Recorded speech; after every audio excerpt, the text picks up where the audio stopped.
Hello and welcome back to Leap by IAS Factor. So ഇന്നത്തെ എപ്പിസോഡിലെ first ക്വസ്റ്റ്യനിലേക്ക് നമ്മൾ കിടക്കുകയാണ്. സ്റ്റാർട്ടിങ്ങിൽ തന്നെ ഒരു ടേം വെച്ചിട്ടുള്ള ചോദ്യമാണ്.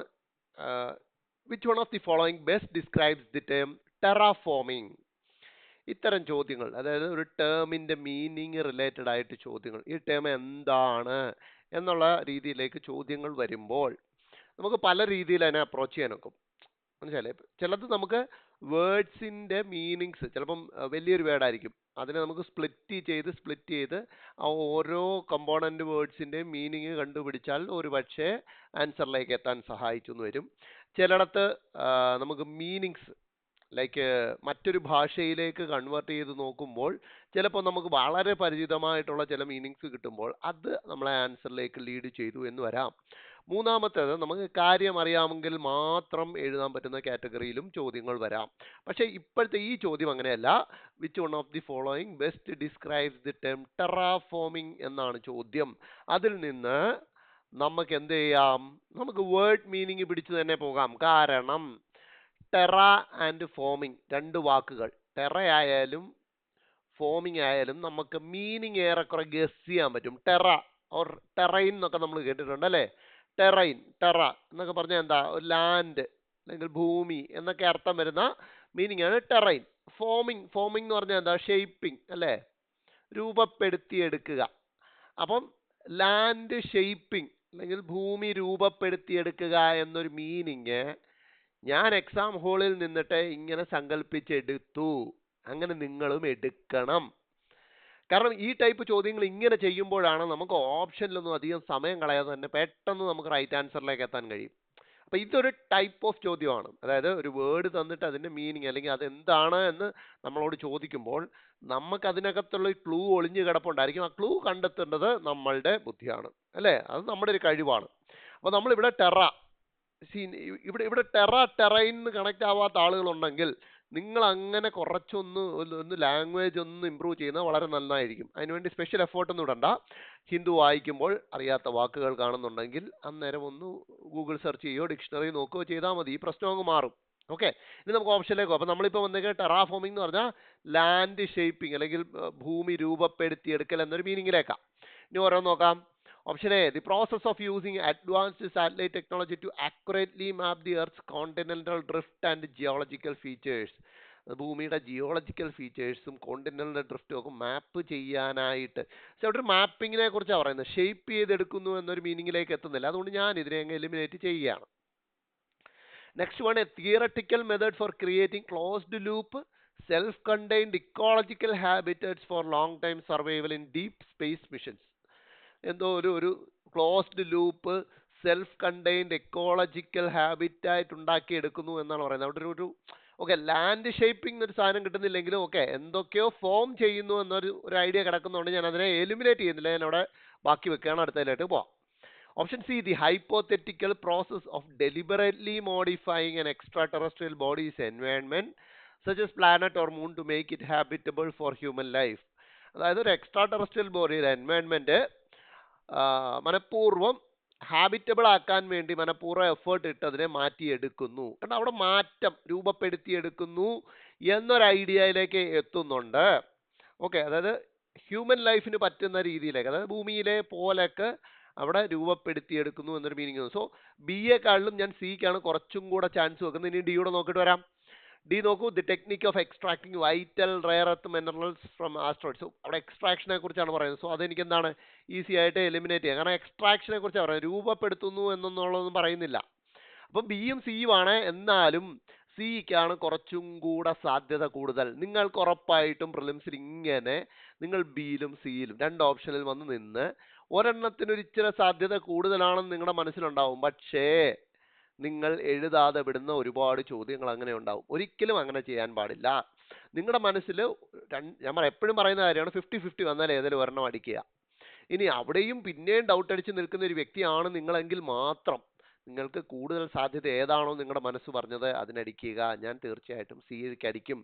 കാരണം ആദ്യത്തിനകത്ത് ഒരു ഇക്കോളജിക്കൽ ഹാബിറ്റ് എന്താ പറയേണ്ടത് ഉണ്ടാക്കിയെടുക്കുന്നു എന്ന് പറയുമ്പോൾ രണ്ടാമത്തേനകത്ത് അങ്ങനെയല്ല. ഒരു ഭൂമി തന്നെ ഉണ്ടാക്കിയെടുക്കുന്നു എന്നാണ് പറയുന്നത്. അതാണ് എനിക്ക് കുറച്ചും കൂടെ സൂപ്പറായിട്ട് തോന്നിയത്. അതുകൊണ്ടാണ് ഞാൻ അതിന്റെ പുറകിന് പോയിട്ടുള്ളത്. നമുക്ക് ഫാക്ട് ബോക്സിലേക്ക് നോക്കുമ്പോൾ മനസ്സിലാവും. കണ്ടോ, terra, terra meanings land or earth, form meanings to give a particular shape, and that was the right answer. Option C ആണ് റൈറ്റ് ഉത്തരം. ഇനി അടുത്ത ചോദ്യത്തിലേക്ക് വരാം. ഒരു കാലത്ത് UPSC ആസ്പിറൻസ് ആരും ഈ ടൈപ്പ് ചോദ്യങ്ങളൊന്നും ശ്രദ്ധിക്കാറില്ലായിരുന്നു. നമ്മളിപ്പോൾ ഈ കാണുന്ന പോലെ how many of the cities, houses, international airports എന്നുള്ള ചോദ്യങ്ങളൊന്നും നമ്മളെ ശ്രദ്ധയിലേക്ക്, നമ്മൾ വലിയ വലിയ എന്തോ കാര്യങ്ങളൊക്കെ പഠിച്ചുകൊണ്ടിരുന്ന ഒരു കാലഘട്ടം ഉണ്ടായിരുന്നു. എന്നാൽ അങ്ങനെ പറ്റത്തില്ല എന്ന് UPSC കഴിഞ്ഞ വർഷം അതിനങ്ങേ വർഷത്തെയൊക്കെ ക്വസ്റ്റ്യൻ പേപ്പറിൽ കൂടെ നമ്മളെ സൂചിപ്പിച്ചിരിക്കുകയാണ്, നമുക്ക് ഓർമ്മപ്പെടുത്തിയിരിക്കുകയാണ്. അതായത് ഗ്രീൻഫീൽഡ് എയർപോർട്ടുകളുടെ ചോദ്യമൊക്കെ ഓൾറെഡി വന്നല്ലോ. അതുകൊണ്ട് തന്നെ നമ്മുടെ ചുറ്റുപാടും നടക്കുന്ന എല്ലാ കാര്യങ്ങളും നമ്മൾ അറിഞ്ഞിരിക്കണമെന്ന് UPSCക്ക് ഒരു നിർബന്ധമുണ്ട്. അപ്പൊ ഇതും അതേപോലെ കാണാം. ഇതിൽ എത്ര സിറ്റികളിൽ ഇന്റർനാഷണൽ എയർപോർട്ട് ഉണ്ട് എന്നാണ് ചോദ്യം. എയർപോർട്ട് പലതരത്തിലാണ് അല്ലേ. ഒന്ന് ഇന്റർനാഷണൽ എയർപോർട്ട് ഉണ്ട്, അടുത്ത ഡൊമസ്റ്റിക് എയർപോർട്ട് ഉണ്ട്, അടുത്ത സിവിൽ എൻക്ലേവുകളുണ്ട്. ആദ്യത്തെ രണ്ടാമത്തെ എന്താണെന്ന് നിങ്ങൾക്ക് അറിയായിരിക്കും. ഈ സിവിൽ എൻക്ലേവ് എന്താണെന്നാണ് പലർക്കും അറിയാത്തത്. സോ ഇത് മിലിറ്ററി എസ്റ്റാബ്ലിഷ്മെന്റിനുള്ളിൽ വരുന്നതാണ്. പക്ഷേ എന്താണ്, സിവിലിയൻ പർപ്പസിനായിട്ട് വിട്ടുകൊടുത്തിരിക്കുന്നതാണ്. അതായത് ഒരു മിലിറ്ററിയുടെ അധികാരപരിധിക്കകത്ത് വരുന്ന ഒരു എയർപോർട്ട് സിവിലിയൻസിന്, സാധാരണക്കാർക്ക് യാത്ര ചെയ്യാനായിട്ട് തുറന്നു കൊടുക്കുകയാണെങ്കിൽ ആ ടൈപ്പ് ഓഫ് എയർപോർട്ട്സിനെയാണ് സിവിൽ എൻക്ലേവ്സ് എന്ന് വിളിക്കുന്നത്. അപ്പോൾ നമ്മുടെ ചോദ്യം ഇതൊന്നുമല്ല, ഇന്റർനാഷണൽ എയർപോർട്ട്സ് ഇതിലെ എത്ര സിറ്റികളിലുണ്ട്. ഓക്കെ, ഒരെണ്ണം നിങ്ങൾക്ക് ഈസിയാണ്. കഴിഞ്ഞ ദിവസത്തെ പത്രം വായിച്ചിട്ടുണ്ടെങ്കിൽ നവി മുംബൈ. കാരണം റീസെന്റ് ആയിട്ട് ഇനോഗ്രേറ്റ് ചെയ്യപ്പെട്ടിരിക്കുന്ന ഇന്റർനാഷണൽ എയർപോർട്ടാണ് ഏത്, നാവി മുംബൈ ഇന്റർനാഷണൽ എയർപോർട്ട്. ഇനിയും കിടക്കുകയാണ് ഗുവാഹട്ടി, ജയ്പൂർ, ജബൽപൂർ. ഞാൻ പറഞ്ഞല്ലോ ഇവിടെ ഗസ്സിന് വളരെ സ്കോപ്പ് കുറവാണ്.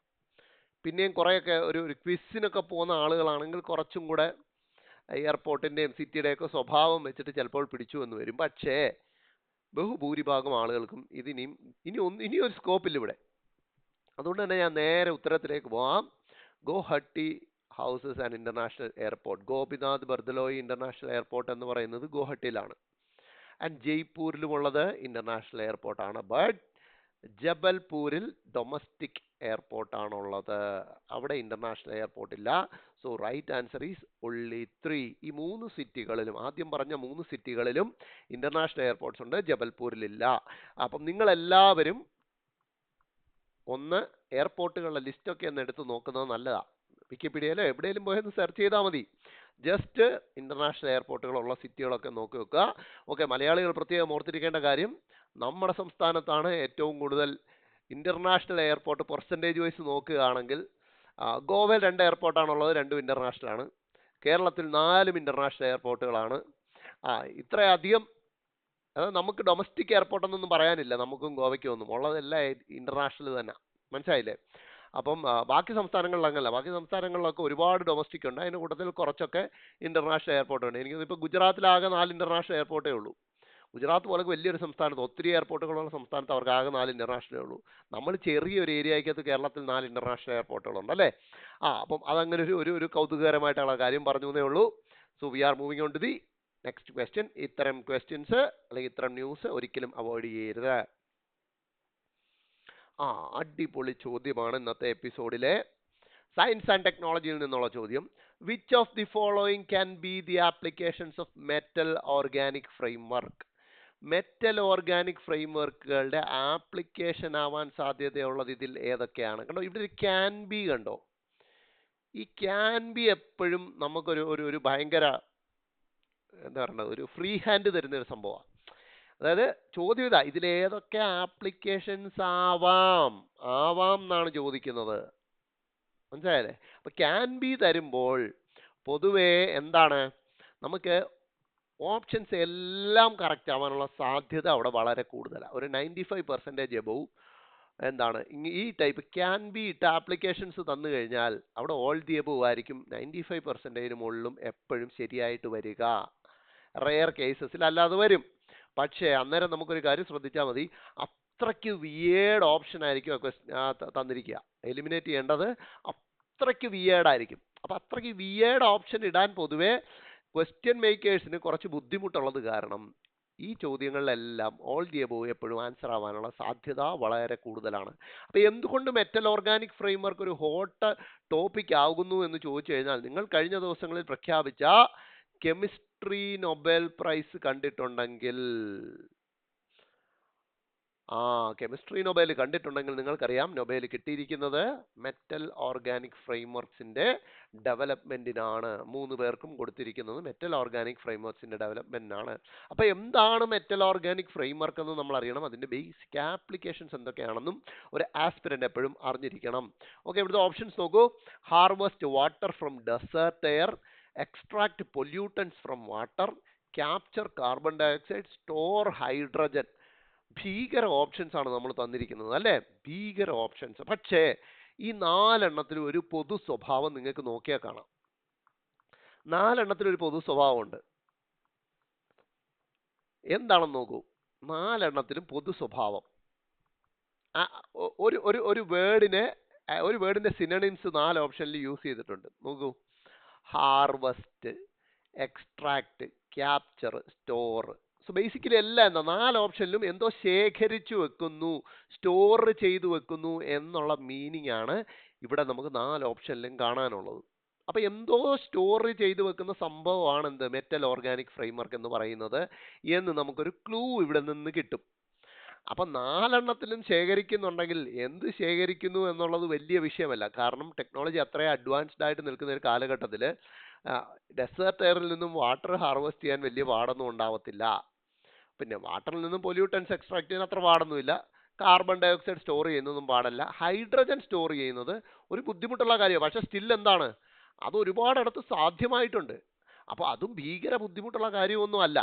അതുകൊണ്ട് തന്നെ എന്താണ്, നമ്മൾ സ്വാഭാവികമായിട്ടും 1, 2, 3 ആൻഡ് 4 എന്നത് റൈറ്റ് ആൻസർ ആയിട്ട് എടുക്കണം. ഇനി നമുക്ക് നോക്കാം. ഫാക്ട് ബോക്സിലേക്ക് നോക്കുമ്പോഴേക്കും മെറ്റൽ ഓർഗാനിക് ഫ്രെയിംവർക്സ് എന്താണ്? Are highly porous crystalline metals. കണ്ടോ, ഹൈലി പോറസ് ആയിട്ടുള്ള മെറ്റീരിയൽ. പോറസ് നമ്മുടെ സുഷിരങ്ങളുള്ള, അതായത് എന്തോ സ്റ്റോർ ചെയ്തു വെക്കാൻ, എന്തൊക്കെയോ സ്റ്റോർ ചെയ്തു വെക്കാൻ, ശേഖരിച്ചു വെക്കാൻ കഴിവുള്ള സാധനങ്ങളാണ് മെറ്റൽ ഓർഗാനിക് ഫ്രെയിംവർക്ക് എന്ന് പറയുന്നത്. അതിനകത്ത് എന്തൊക്കെ കമ്പോണൻസ് ഉണ്ട്? മെറ്റൽ അയൺസും ഉണ്ട്. മെറ്റൽ അയൺസിനെ പരസ്പരം ജോയിൻ ചെയ്യിപ്പിച്ചിരിക്കുന്ന ഇതുപോലത്തെ ഓർഗാനിക് ലിങ്കേജസിൽ കൂടെയാണ്. കണ്ടോ, ഈ ഇമേജിലേക്ക് നോക്കിയാൽ നിങ്ങൾക്ക് കാണാനൊക്കും. ബോൾ പോലൊക്കെ കാണുന്നത് മെറ്റൽ അയോൺസ് ആണ്. അപ്പോൾ ഒരു അയോണിനെ മറ്റൊരു അയോണിലേക്ക് ഘടിപ്പിച്ച് വെച്ചേക്കുന്ന ഈ സാധനത്തിനെയാണ് എന്ത് പറയുന്നത്? ഓർഗാനിക് ലിങ്കേജ് എന്ന് പറയുന്നത്, അല്ലെങ്കിൽ ഓർഗാനിക് ലിഗാൻഡ് എന്ന് പറയുന്നത്. അപ്പം അങ്ങനെ ഇതിന്റെ സ്ട്രക്ചർ തന്നെ നോക്കിക്കേ. ഒരു വല പോലൊക്കെ ഇതിനകത്ത് ശേഖരിച്ചു വെക്കാൻ പറ്റും. മനസ്സിലായില്ലേ? അപ്പം ഈ ടൈപ്പ് അല്ലെങ്കിൽ ഇതേ ക്വസ്റ്റ്യൻ തന്നെ UPSC ചോദിക്കാനുള്ള വലിയ സാധ്യതയുണ്ട്. കാരണം കഴിഞ്ഞ വർഷം ഇതേ പാറ്റേണിൽ നമ്മൾ ഗസ് ചെയ്ത ചോദ്യങ്ങളെല്ലാം വന്നിരുന്നു. അതുകൊണ്ട് തന്നെ ഈ സയൻസ് ആൻഡ് ടെക്നോളജി ഇത് ചോദിക്കും. കാരണം ഇതിന് ആപ്ലിക്കേഷൻ ചോദിക്കാനുള്ള സ്കോപ്പ് ഉണ്ട്. ഇതുപോലത്തെ നല്ല വ്യത്യസ്ത ഓപ്ഷനുകൾ തരാൻ സ്കോപ്പ് ഉള്ളത് തന്നെ ചോദിക്കാം. ഇനി നോക്കൂ, ഇത് കൂടാതെ ഇതിന് വേറെ ആപ്ലിക്കേഷൻസ് ഉണ്ട്. Used for delivering pharmaceuticals in the body. അതായത് നമ്മുടെ ബോഡിക്ക് ഉള്ളിലേക്ക് ടാർഗറ്റഡ് ആയിട്ട് മെഡിസിൻസ് എത്തിക്കാൻ ഈ മെറ്റൽ ഓർഗാനിക് ഫ്രെയിംവർക്കിന് സാധിക്കും. അതായത് ഈ മെറ്റൽ ഓർഗാനിക് ഫ്രെയിംവർക്കിനകത്ത് ട്രാപ്പ് ചെയ്യും എന്ത് മെഡിസിൻ, എന്നിട്ട് കറക്റ്റായിട്ട് നമ്മുടെ ബോഡിയിൽ ഏത് ഭാഗത്താണോ എത്തിക്കേണ്ടത് അവിടെ എത്തിക്കാൻ അതിന് പറ്റും. And delaying fruit ripening. കണ്ടോ, പഴങ്ങള് പഴുക്കുന്നത് താമസിപ്പിക്കാൻ, ലേറ്റ് ആക്കാൻ പറ്റും by trapping ethylene gas from the fruit. Ethylene gas റിലീസായി അത് വന്നിട്ടാണല്ലോ ഫ്രൂട്ട്സ് റൈപ്പൻ ആവുന്നത്. അപ്പോൾ ആ പ്രൊസീജിയർ താമസിപ്പിക്കാനായിട്ട് എന്ത് ചെയ്യാൻ പറ്റും? എഥിലീൻ ഗ്യാസിനെ, അതായത് ഫ്രൂട്ട്സിൽ നിന്നും വരുന്ന എഥിലീൻ ഗ്യാസിനെ ട്രാപ്പ് ചെയ്യാൻ നോക്കും.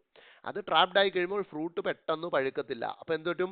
ഫുഡിന്റെ ലൈഫ് കൂട്ടാം.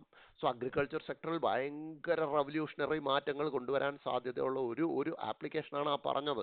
ഇങ്ങനെ എല്ലാ ഫീൽഡിലും റവല്യൂഷണറി ചേഞ്ചസ് കൊണ്ടുവരാൻ സാധ്യതയുള്ള വലിയൊരു ആപ്ലിക്കേഷൻ പോസിബിൾ ആയിട്ടുള്ള ഒരു ഐറ്റമാണ്, അല്ലെങ്കിൽ ഒരു ഇൻവെൻഷനാണ് ഈ മെറ്റൽ ഓർഗാനിക് ഫ്രെയിംവർക്ക് എന്ന് പറയുന്നത്. സോ നമ്മളെ സംബന്ധിച്ചിടത്തോളം വളരെയധികം ഇമ്പോർട്ടൻ്റ് ആണ്. നെക്സ്റ്റ് ഒന്ന്, how many of the following are considered night shades? ഈ ബേസിക് എൻവയോൺമെന്റ്, നേച്ചർ റിലേറ്റഡ് ചോദ്യങ്ങൾ, ബേസിക് ചോദ്യങ്ങൾ ചോദിക്കുന്ന ശീലം UPSCക്ക് ഒരുപാട് വർഷങ്ങളായിട്ടുണ്ട്. അതായത് ഈ എൻവയോൺമെന്റ് ക്വസ്റ്റ്യൻസ് ഒരുപാട് ചോദിച്ചു തുടങ്ങിയ കാലം ഒരു 2013 ശേഷം ഒരു 2-3 വർഷങ്ങൾക്ക് ശേഷം തൊട്ട് അവർ ഈ ഒരു പരിപാടി തുടങ്ങി, ബേസിക് നേച്ചറുമായിട്ട് ബന്ധപ്പെട്ടിട്ടുള്ളത്. അപ്പം ഇവിടെ അങ്ങനത്തെ ഒരു ചോദ്യമാണ്. നൈറ്റ് ഷെയ്ഡ് എന്ന് പറയുന്ന ഒരു സ്പെഷ്യൽ കാറ്റഗറിയാണ്. അപ്പം ഇതിൽ ഇവിടെ കൊടുത്തേക്കുന്ന ഫ്രൂട്ട്സ് ഉണ്ട്, വെജിറ്റബിൾസ് ഉണ്ട്, എല്ലാം ഉണ്ട്. ഇതിനകത്ത് ഏതൊക്കെയാണ് നൈറ്റ് ഷെയ്ഡ് ഫാമിലിയിൽ പെടുക എന്നാണ് ചോദ്യം. അതിനെന്താണ് നൈറ്റ് ഷെയ്ഡ് എന്താണെന്ന് അറിയണ്ടേ നമ്മൾ? കുറച്ച് വർഷങ്ങൾക്ക് മുമ്പ് ഒരു ചോദ്യം ഉണ്ടായിരുന്നു, ശരീരത്തിൽ മുള്ളുള്ള ജീവികൾ ഇതിൽ ഏതൊക്കെയെന്നും പറഞ്ഞിട്ട് 4 ഓപ്ഷൻ തന്നിരുന്നു. അതിനകത്ത് ആകെ പോർക്യൂപ്പൈൻ മാത്രമായിരിക്കും സാധാരണ ഒരു ആസ്പിരന്റ് കേട്ടിട്ടുണ്ടാവുക. ബാക്കിയുള്ളതൊന്നും ഒരു സാധാരണ ആസ്പിരന്റ് കേട്ടിട്ടുണ്ടാവില്ല. കൊച്ചു കുട്ടികളൊക്കെ കേട്ടിട്ടുള്ള പേരാ. അപ്പൊ അതുകൊണ്ട് തന്നെ എന്ത് പറ്റി, പലർക്കും അതിന് ഉത്തരമില്ലാതായി മാറി. അപ്പൊ ആ ഒരു മൈൻഡിൽ നോക്കുകയാണെങ്കിൽ ഇതേപോലെ ചോദിക്കാൻ അല്ലെങ്കിൽ നമ്മൾ പഠിച്ചു വെച്ചിരിക്കേണ്ട ഒരു ഏരിയ ആണ് ഈ നൈറ്റ് ഷെയ്ഡ്സ് എന്ന് പറയുന്നത്. ഇപ്പൊ tomato, potato, pepper, pear, tobacco. ഇവിടെ കണ്ടോ, ഇവിടെ വൈഡായിട്ടുള്ള സാധനങ്ങളാണ് നടക്കുന്നത്. ഇപ്പം ടൊമാറ്റോ ഒരു ഫ്രൂട്ടാണ്, പൊട്ടാറ്റോ എന്ന് പറയുന്നത് ട്യൂബറാണ്, പെപ്പർ വേറൊരു സാധനമാണ് ലൈക്ക് ഫ്രൂട്ട്, ടൊബാക്കോ എന്ന് പറയുന്നത് നമ്മൾ വേറൊരു മൈൻഡിൽ തന്നെ കാണുന്ന സാധനമാണ്, പിയർ ലൈക്ക് ആപ്പിൾ പോലൊക്കെ ഇരിക്കുന്ന ഒരു ഫ്രൂട്ട്. അപ്പം ഈ ഡിഫറെൻറ്റ് കൈൻഡ്സിൽ നിന്നാണ് വന്നേക്കുന്നത്. സോ നൈറ്റ് ഷെയ്ഡ്സ് എന്താണെന്ന് അറിയാത്ത ഒരാളിനെ സംബന്ധിച്ചിടത്തോളം ഇത് ആൻസർ ചെയ്യാനേ പറ്റത്തില്ല. പക്ഷേ ഇതൊരു സ്കൂൾ കുട്ടിയെ കാണിച്ചു കഴിഞ്ഞാൽ ആ കുട്ടി ഈസി ആയിട്ട് ആൻസർ ചെയ്യും. മനസ്സിലായി? ഇങ്ങനത്തെ ചോദ്യങ്ങൾ നമ്മൾ ഒരിക്കലും മിസ്സാക്കിക്കൂടാ. ഇത് യൂഷ്വലി ചോദിക്കുന്നത് ഹിന്ദുവിൽ നിന്ന് തന്നെയാണ്. അപ്പോൾ ഈ ചോദ്യവും വന്നിരിക്കുന്നത് ഹിന്ദുവിൽ നിന്ന് തന്നെയാണ്, സംശയമൊന്നുമില്ല. ആദ്യം നൈറ്റ് ഷെയ്ഡ്സ് എന്താണെന്ന് നമുക്കൊന്ന് പഠിക്കാം. Nightshade family is characterised by production of various alkaloids. അതായത് ഒരു പ്രത്യേക ആൽക്കലോയിഡ്സ് പ്രൊഡ്യൂസ് ചെയ്യുന്ന ഫ്രൂട്ട്സ് ആയിക്കോട്ടെ, വെജിറ്റബിൾസ് ആയിക്കോട്ടെ, അതിനെയാണ് നമ്മൾ എന്ത് നൈറ്റ് ഷെയ്ഡ് ഫാമിലിയിൽ എന്ന് വിളിക്കുന്നത്. അതായത് സൊലാനിൻ, നിക്കോട്ടിൻ, അട്രോപ്പിൻ എന്നൊക്കെ പറഞ്ഞിട്ട്, ക്യാപ്സൈസിൻ എന്ന് പറഞ്ഞിട്ട് ഡിഫറെൻറ്റ് ആൽക്കലോയിഡ്സ് ഉണ്ട്. ഇത് പ്ലാന്റിന്റെ ഇമ്മ്യൂൺ സിസ്റ്റത്തിനും പ്ലാന്റിന്റെ പ്രിഡേറ്റേഴ്സിൽ നിന്നൊക്കെ രക്ഷപ്പെടാനായിട്ട് ഇത് ഹെൽപ്ഫുൾ ആണ്. പക്ഷെ ഇത് ഓവറായി കഴിഞ്ഞാൽ എന്താണ്, കുറച്ച് ഹാംഫുൾ ആയിട്ടുള്ള കാര്യവുമാണ്. മനസ്സിലായില്ലേ? അപ്പൊ അങ്ങനെ ആൽക്കലോയിഡ്സ് പ്രസന്റ് ആയിട്ടുള്ള ഫാമിലിയിൽ പെടുന്ന ഫ്രൂട്ട്സ്, വെജിറ്റബിൾസ്, അതിനെയാണ് എന്ത് നൈറ്റ് ഷെയ്ഡ് എന്ന് വിളിക്കുന്നത്. അപ്പം ഓപ്ഷനിലേക്ക് നോക്കുകയാണെങ്കിൽ തീർച്ചയായിട്ടും ടൊമാറ്റോ എന്ന് പറയുന്നത് നൈറ്റ് ഷെയ്ഡ് ഫാമിലിയിൽ പെടുന്നതാണ്. പൊട്ടറ്റോ എന്ന് പറയുന്നത് നൈറ്റ് ഷെയ്ഡ് ഫാമിലിയിൽ പെടുന്നതാണ്. പെപ്പർ എന്ന് പറയുന്നത് നൈറ്റ് ഷെയ്ഡ് ഫാമിലിയിൽ പെടുന്നതാണ്. ടുബാക്കോ എന്ന് പറയുന്നത് നൈറ്റ് ഷെയ്ഡ് ഫാമിലിയിൽ പെടുന്നതാണ്. പിയർ നൈറ്റ് ഷെയ്ഡ് ഫാമിലിയിൽ പെടുന്നില്ല. സോ ദാറ്റ് മീൻസ് ഓൺലി 4 ആണ് ഇവിടുത്തെ റൈറ്റ് ആൻസർ. ഇവിടെ നോക്കൂ, ഇവിടെ കുറേ നൈറ്റ് ഷെയ്ഡ് ഫാമിലിയിൽ പെടുന്ന വിവിധ തരത്തിലുള്ള ഐറ്റംസ് കാണിച്ചിട്ടുണ്ട്. എല്ലാം ഒന്ന് ശ്രദ്ധിച്ചു വെക്കുന്നത് വളരെ നല്ലതായിരിക്കും. ഓക്കെ, ആൻഡ് നെക്സ്റ്റ് വൺ, ഇത് കുറച്ച് കൺഫ്യൂസിംഗ് ആയിട്ട് ക്വസ്റ്റ്യൻ തന്നിട്ടുണ്ട്. പക്ഷേ ഉത്തരത്തിലേക്ക് എത്താനുള്ള മാർഗം ഈസിയാണ്, പറഞ്ഞുതരാം. നോക്കൂ, considering the following 3 periodic long time changes in earth's orbital and rotational parameters. അപ്പോൾ എർത്തിന്റെ ഓർബിറ്റൽ റൊട്ടേഷണൽ പാരാമീറ്റേഴ്സിൽ ലോങ് ടൈമിലേക്ക് ചേഞ്ച് കൊണ്ടുവരുന്ന 3 കാര്യങ്ങളാണ് 1, 2, 3 തന്നിരിക്കുന്നത്. നമ്മുടെ ചോദ്യം ഇതാണ്, which of the following is the most significant consequences of the combined effect of these 3 phenomena over geological time scale. അതായത് ദീർഘകാലത്തേക്ക് എടുക്കുമ്പോൾ മേളിൽ പറഞ്ഞിരിക്കുന്ന 3 ഘടകങ്ങളുടെയും കമ്പൈൻഡ് എഫക്റ്റിന്റെ കോൺസിക്വൻസസ് ഏറ്റവും കൂടുതൽ ഉണ്ടാവുക ABCD ഇതിൽ ഏത് ഓപ്ഷനിലാണ്? അതായത് 1, 2, 3യിൽ തന്നേക്കുന്ന കമ്പൈൻഡ് എഫക്റ്റ് ഏറ്റവും കൂടുതൽ ABCDയിൽ എവിടെയാണ് ഉണ്ടാവുക? ഈ ടൈപ്പ് ഓഫ് ചോദ്യം നിങ്ങൾ ഒരുപക്ഷെ കണ്ടിട്ടുണ്ടാവില്ല, അല്ലെങ്കിൽ അങ്ങനെ അത്ര ഫെമിലിയർ അല്ല UPSC സർക്കിളിൽ. നമുക്ക് നോക്കാം. 1, variation in the shapes of earth's elliptical path around the sun.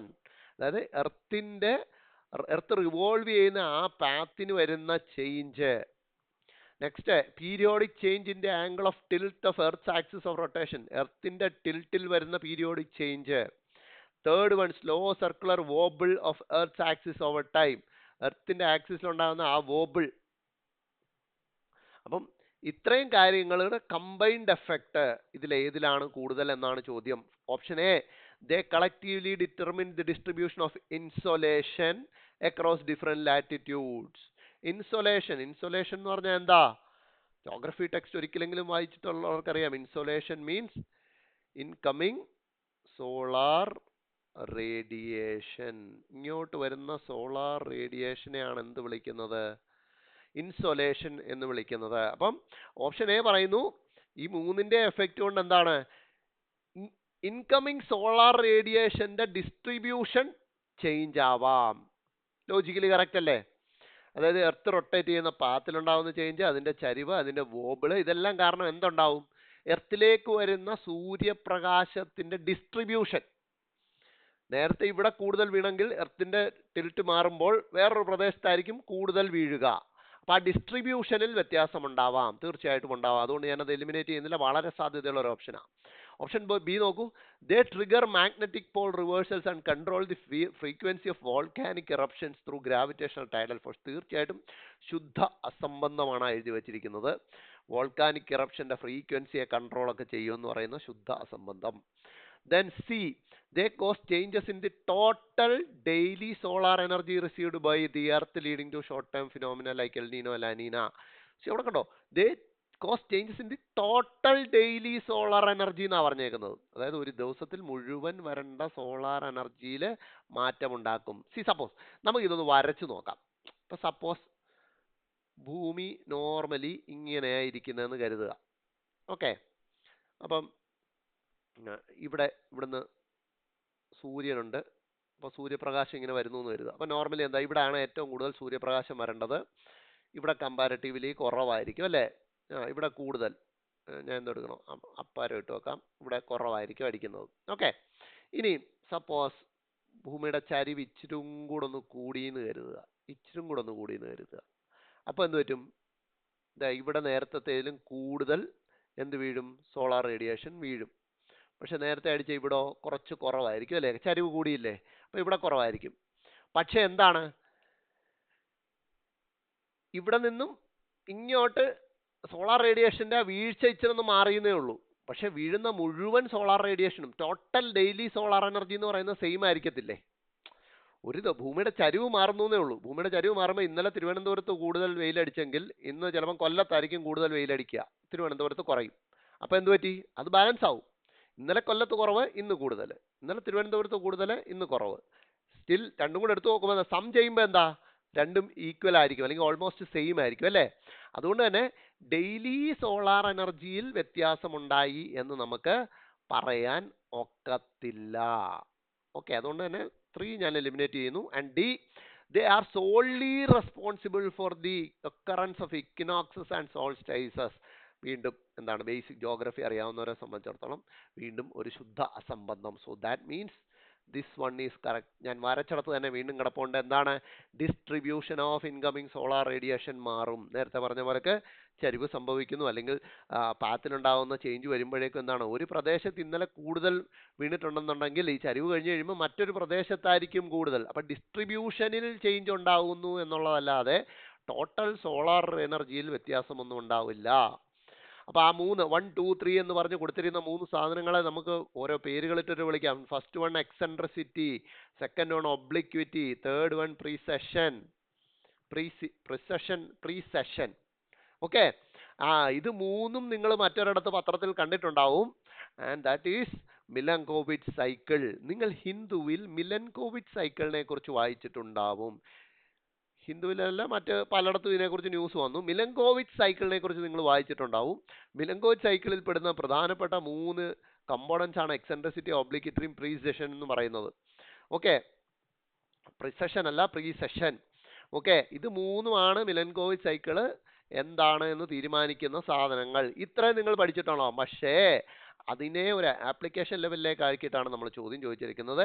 ഇതിന്റെ after effect, main after effect എന്ന് പറയുന്നത് ഭൂമിയിലേക്ക് വരുന്ന ഇൻകമിങ് സോളാർ റേഡിയേഷന്റെ ഡിസ്ട്രിബ്യൂഷൻ ചേഞ്ച് ആകും എന്നുള്ളതാണ്.